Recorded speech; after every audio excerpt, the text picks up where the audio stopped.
अगर यूएस और ईरान के बीच वॉर एस्केलेट होती है तो सबसे बड़ा सवाल यह है, क्या अमेरिका ईरान में अपने ग्राउंड ट्रूप्स भेज सकता है? और अगर भेज दिया तो वॉर का आउटकम क्या होगा? अभी तक यूएस ने ईरान के खिलाफ मेनली एयर स्ट्राइक्स और नेवल अटैक्स यूज़ किए हैं। ग्राउंड इन्वेजन ऑफिशियली अनाउंस नहीं हुआ है, लेकिन यूएस लीडरशिप ने अभी भी ये क्लियर किया है, वो इस पॉसिबिलिटी को कम्प्लीटली रूल आउट नहीं करते। मतलब सिचुएशन अगर एस्केलेट हुई तो बूट्स ऑन ग्राउंड भी हो सकते हैं, लेकिन एक्सपर्ट्स के अकॉर्डिंग ईरान पर ग्राउंड इन्वेजन करना इराक या अफगानिस्तान से भी ज़्यादा डिफिकल्ट हो सकता है। सबसे पहली वजह है कि ईरान का साइज और ज्योग्राफी। ईरान मिडिल ईस्ट का एक बहुत बड़ा कंट्री है। एरिया के हिसाब से इराक से 3-4 गुना बड़ा।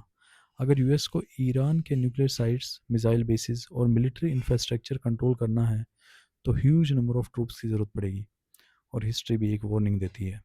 2003 में जब यूएस ने इराक इन्वेड किया था तो सद्दाम हुसैन का रिजीम कुछ हफ्तों में गिर गया था, लेकिन उसके बाद जो इंसर्जेंसी शुरू हुई थी उसको कंट्रोल करने के लिए 1.5 लाख से ज़्यादा अमेरिकन ट्रूप्स लग गए थे। और फिर भी वॉर सालों तक चलता रहा।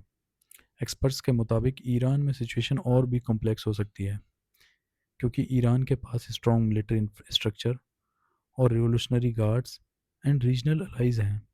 अगर यूएस इन्वेजन करता है तो ईरान सिर्फ अपनी टेरिटरी में फाइट नहीं करेगा, वो मिडिल ईस्ट में यूएस बेसिस अलाइज को भी टारगेट कर सकता है। ऑलरेडी रिपोर्ट्स के मुताबिक ईरान ने रीजन में कई यूएस बेसिस और अलाइज को मिसाइल और ड्रोन से टारगेट किया है। इसका मतलब ये वॉर सिर्फ ईरान तक लिमिटेड नहीं रहेगा, ये इजीली फुल रीजनल वॉर में कन्वर्ट हो सकता है। अब एक और इम्पोर्टेंट फैक्टर है यूएस पॉलिटिक्स।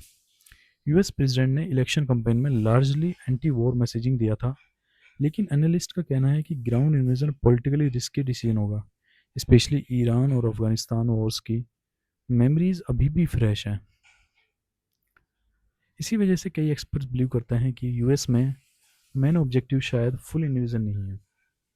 कुछ एनालिस्ट के अकॉर्डिंग यूएस के गोल 3 चीज़ों में से एक हो सकते हैं।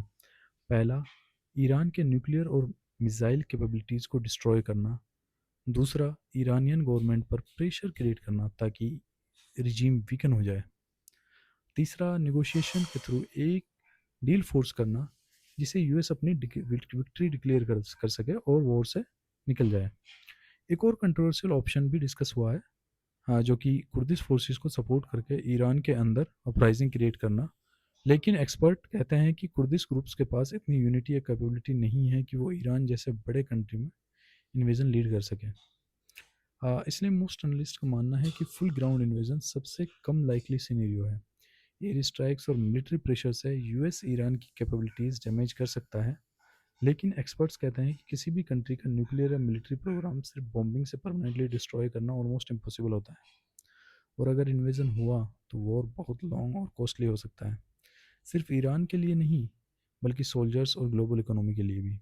इसलिए अभी के लिए दुनिया एक डेंजरस फेज में खड़ी है। यूएस के पास मिलिट्री पावर है, लेकिन ईरान के पास साइज, ज्योग्राफी और रीजनल नेटवर्क का एडवांटेज है। और इसी वजह से एक्सपर्ट्स कहते हैं ईरान वार का रियल आउटकम बैटलफील्ड पर नहीं बल्कि पॉलिटिक्स और नेगोशिएशंस में डिसाइड होगा। अब सवाल आपके लिए है, अगर यूएस ईरान में ग्राउंड इन्वेजन करता है तो क्या ये इराक जैसा शॉर्ट वार होगा या अफगानिस्तान जैसा 20 साल का कॉन्फ्लिक्ट? कमेंट सेक्शन में अपना ओपिनियन ज़रूर बताएं। अगर आपको ये वीडियो पसंद आया हो तो हमारे चैनल को सब्सक्राइब करें और कमेंट करें।